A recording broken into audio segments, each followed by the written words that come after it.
What do you mean ان هم they are the same package the same brand؟ لا. انا مش شايف financials في الموضوع. You need bad to focus.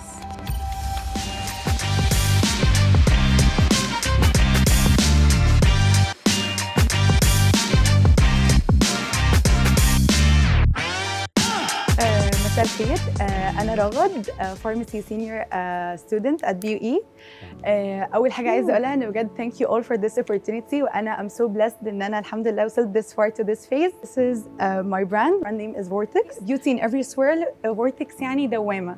every swirl في كل production في كل product بيكون في beauty في البرودكشن وبيوتي في البرودكت نفسه وفي طبعا اللي هتيوز. أول حاجة Vortex جت منين سواء البراند ايديا أو النيم.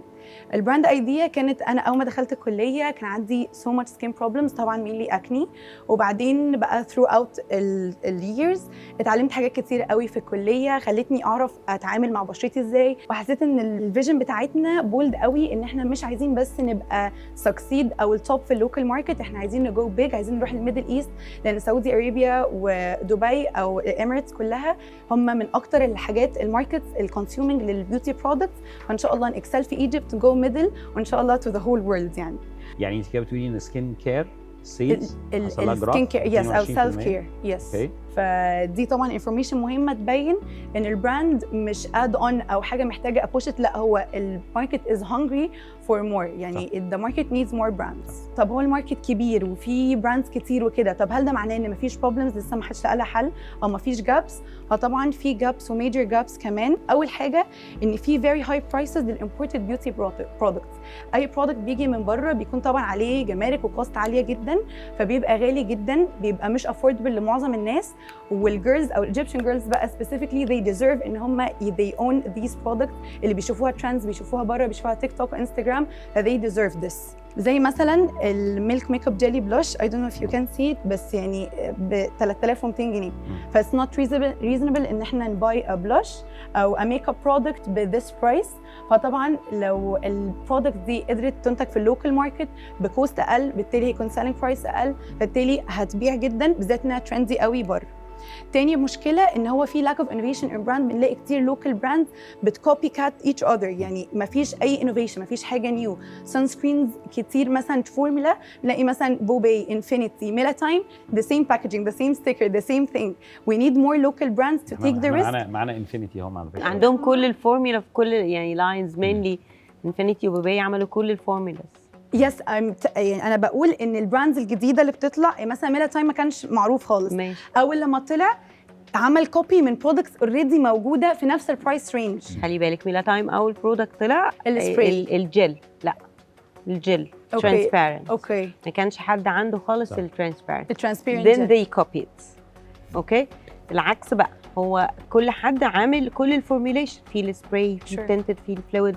فوات دو يو مين ان هم they are the same package the same brand؟ لا بس اللي اقصدها ان في برودكتس كتير مثلا موجوده بره في الورلد وايد ماركت مش موجوده في ايجيبت فان الماركت محتاج براندز جديده تطلع تحط البرودكت يعني دي عندنا في جاب اللوكال حتى ماركت في الدايفرستي اللي هم عملوها دي بس ستيل في جاب في حاجات ناقصه في برودكتس ثانيه ماشي. مش شرط السيم برودكت مثلا مش السان سكرينز مش مثلا قصدها انه في من نفس البرودكت كذا حاجه كتير فورمولاز قريبه اي من بعض بنفس الكليم او كليمز قريبه من بعض which is normal to have a competition بس في حاجات بره موجوده هي مش موجوده هنا صح؟ انا فاهمه قصدك صح؟ بالظبط فمش قصدي والله اي نو خالص والله واحنا والله انا بهزر معاكي يا قمر ثانك يو. طيب عندنا annoying makeup residue and build up. هي هنا بتست الديفرنس بين الكلينزنج بالم ده البرودكت ان هو اويلي بيست فبالتالي بيديزولف في الواتر بروف ميك اب وبيديزولف حتى الاويلز اللي بتطلعها السكين فبعد كده لما نرنس بتبقى السكين توتالي كلين اند كلير.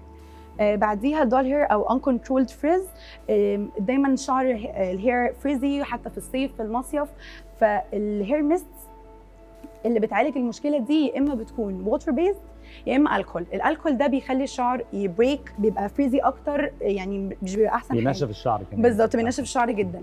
الووتر بيز لو حد حط الووتر بيز وربط شعره بيخلي ريحه الووتر هيفضل في شعره مش هينشف، فالشعر مش هيبقى ريحته احسن حاجه بعديها رغم ان هو فيه فريجرنس. اخر حاجه خلاص الليب هاني سليبنج ماسك، طبعا ده جزء من الروتين بتاع الليب هايدريشن. شكله يعني هو عامل ازاي؟ هو ده زي جار كده، جار ومن جوه بالظبط، والكاب بتتكبس. ودي احنا بقى في الباكج الكرتونه عاملين له زي سبيس يعني تقف فيه الستيك. بالظبط الستيك دي عشان ابلاي بالظبط. هو ده فكره الترند. بس بتطلع يعني كاليبريتد حته ولا بتفتحي الجار لان كده برضو كونتامينيشن؟ عشان الكونتامينيشن دي بوينت مهمه قوي. ممكن نعمل يعني لو الفورمولا مثلا هي الفورمولا البيز هي حلوه ممكن نغير الباكجينج عادي ويبقى برضو فيري كرييتيف باكج. بس انت مهتمه بموضوع اللبس ده صح؟ لان اي ثينك اللبس برضو هي شويه مظلومه، يا اما ليب جلوسز وليبستكس يا اما ليب بالم عاديه برضو a lot of derivatives او كده. فكنت حابه الفكره الهايدريشن ان انا من النوع يعني عائلتي كلها على طول عندنا دراي ليبس. طيب الراف شيفنج او النو سموثنس برضو من الحاجات اللي انا مستغربه جدا ليه ما لهاش برودكت في الماركت، ان المن ليهم كتير شيفنج اوبشنز او شيفنج فوم، شيفنج جل، نيفيا مان جيلت، كل ده ليه ما فيش؟ يعني هي اللي اعرفه بس ان ذا لوكال ماركت هي كوين باي لورد اللي بتعمل الومن شيفنج فوم، وحتى مش مشهور قوي. دي سكرين شوتس من الاراء بتاعه الناس على الانستجرام، يعني بيج حته من اللي حضرتك كنت عاملاه.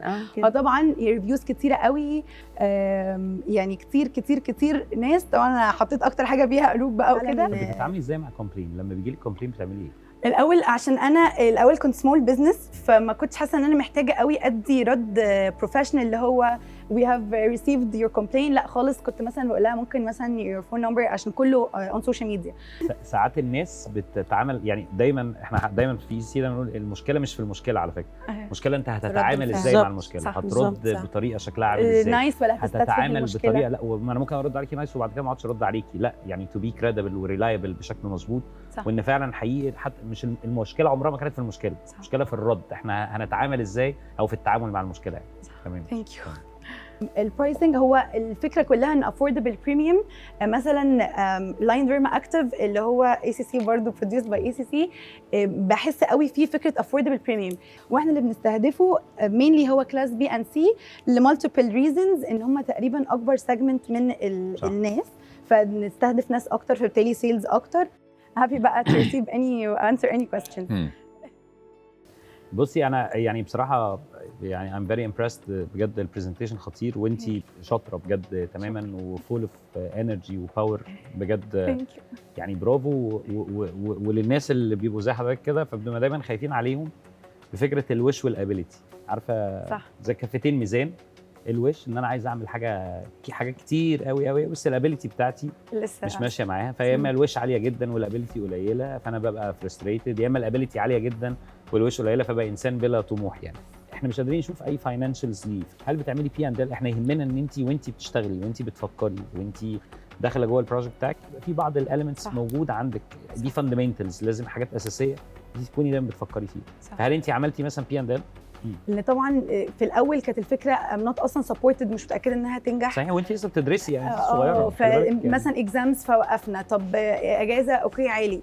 صح. فللاسف يعني كتوتال كوست مع توتال بروفيت يعني وير نير بريك ايفن، بس لا يعني وي ديدنت بريك ايفن اكيد. طيب انا هسالك اخر سؤال، يعني دي اسئله الاتش ار بقى، بس لو مش شايف نفسك فين بعد 5 سنين، لا انت شايفه ان انت ايه اكتر ميزه عندك موجوده فيك؟ انه انا I'm willing to take risks، يعني انا مش ببقى جبانه يعني انا ريسك تيكر يعني قوي. وده زي ما حضرتك بتقول يعني لازم يبقى بالانس، بس ان انا مش بخاف، مش بريتراكت. تاني حاجه ان انا passionate وبرفكشنست، او ان انا يعني ببقى مصر قوي. you need بقى to focus slow the tone.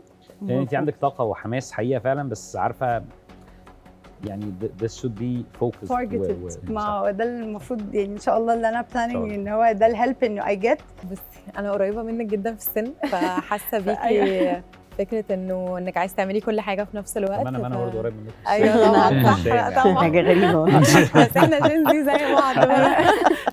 حاسه ان انت يعني بس محتاجه فعلا دايركشن زي ما فعلا كله قال، عشان ما تقعديش تو ويست يور ايفورت، عشان انا عديت بده فيري يعني من قريب قوي يعني، فحاسه احساس ان انت تبقي بتفركي ومش بتوصلي، فاهمه؟ فانت بس محتاجه تركزي من غير فرق، هتوصلي كويس قوي.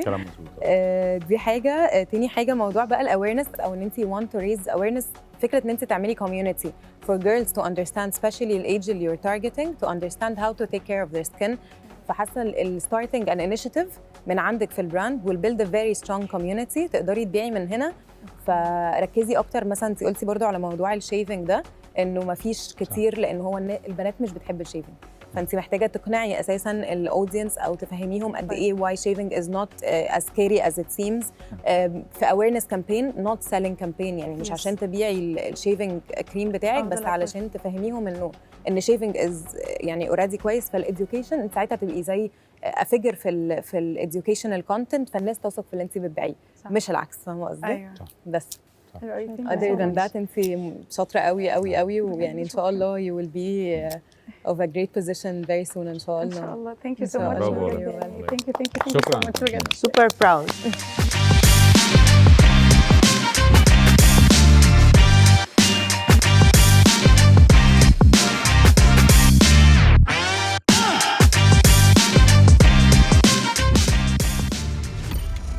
فكره ان احنا الاسم يبقى ترندي ماشي، بس اتس ا دبل ايدجد ويبن. انا مش شايف ستراكشر واضح للشركه عندك برضو. مهما تقولي ان انت اول حد عملتي ده، خلاص انت اتدفنتي في الحته دي. ماشي، مساء الخير. Thank you so much for having me. أنا اسمي مي بكر، Assistant Professor of Neuroscience علوم المخ والأعصاب في الجامعة الأمريكية. وأنا النهاردة جاية بفكرة لبراند أو براند كونسبت بيزد على منتجات سكين كير. خليني أول introduce إيه إكزوجلو، أو أنا شايفة البراند ده ممكن يكون البوزيشننج بتاعه فين في الماركت. هو هيبقى بريميوم ديرمو كوزماتيك براند، يعني في اكتف انجريدينتس. الاكتف انجريدينتس دي في ريسيرش سبورتنج الاكتيفيتي بتاعها، ومش بس اي اكتف انجريدينتس، هي اكتف انجريدينتس موجوده داخل الاكسوزومز او الاكسترا سيلر فيسيكلز اللي انا ان شاء الله هقول لكم هي ايه ان سكند، لكاتيجوري اسمها الديرمو كوزماتكس، واللي هي برضو الكوزماتكس اللي فيها اكتف سبيسيفيك اكتف كومباوندز معروف او مدروسه ان هي فعلا بتعمل بوزيتيف افكتس في السكين. we can see here ان هي compared ب other beauty categories زي sun care او السكين كير او حتى الماس بيوتي، انها عندها ال strongest increase. طيب عشان كده وديسبايت الجروث ده، الانوفيشن في حته الكوزماتيك R&D في مصر still it's limited، وبرده ما فيش اي لوكال براند currently بيستخدم الاكسوزوم تكنولوجي دي في منتجاته. اسمها الاكسترا سيلولر فيسيكلز او اكسترا سيلولر بارتيكلز، لان الاكسوزومز دي سب تايب منها. هي دي زي فيسيكل صغيره كده، نانو ستراكشرز بتطلع من كل خلايا الجسم عندنا، عشان وهي بترفلكت حاله الخليه. يعني لو لا قدر الله الخليه مريضه، فهتطلع اكسوزوم مريضه وممكن تنقل المرض لمكان تاني في الجسم، او كونفرسلي لو الخليه دي والله صحيه وحالتها كويسه، ممكن تنقل الفايده دي لمكان تاني في الجسم. فده باختصار يعني ايه الاكسترا سيلولر فيسيكلز دي.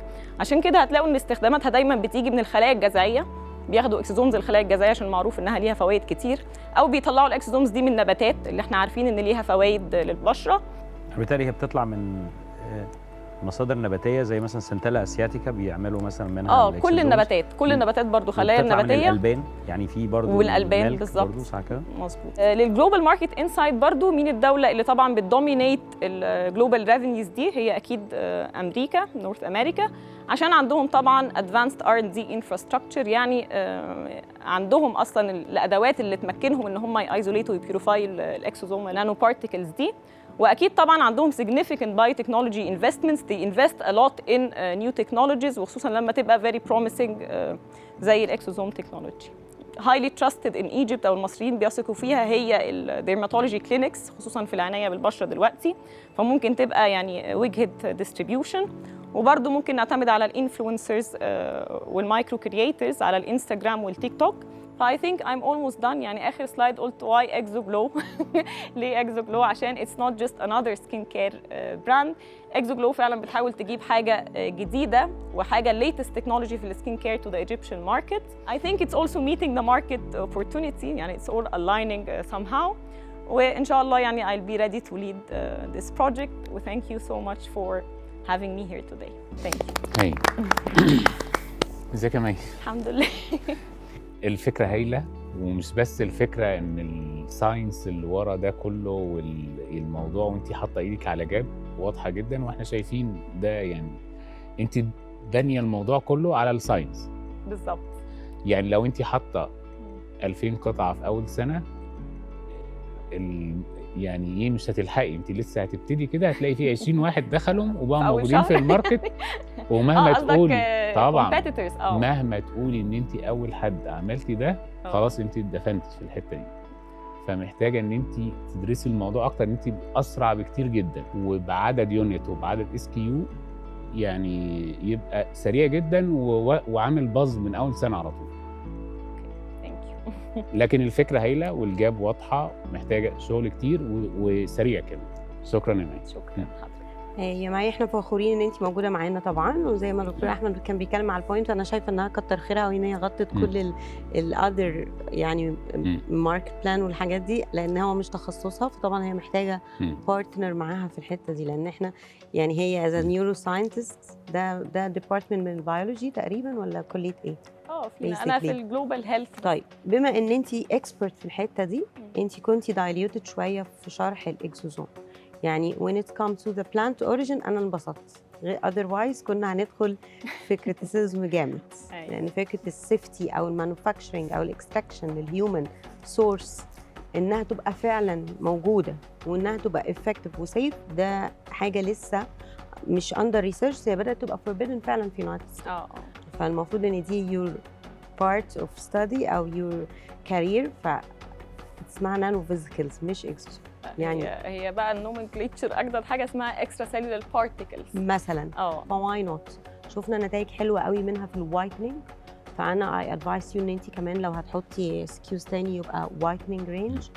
فكره ان احنا الاسم يبقى ترندي ماشي، بس اتس ا دبل ايدجد ويبن زي ما قلت لك، ان احنا هندخل الماركت لانه لسه جديد. بس طيب قولي لي ايه الريسيرشز اللي على التوبيكال ابزوربشن للاكزوزوم؟ يعني في ريسيرشز قالت ان في effectiveness من ان انا استخدم البرودكت ده توبيكالي ويدخل الاكزوزوم يشتغل جوه.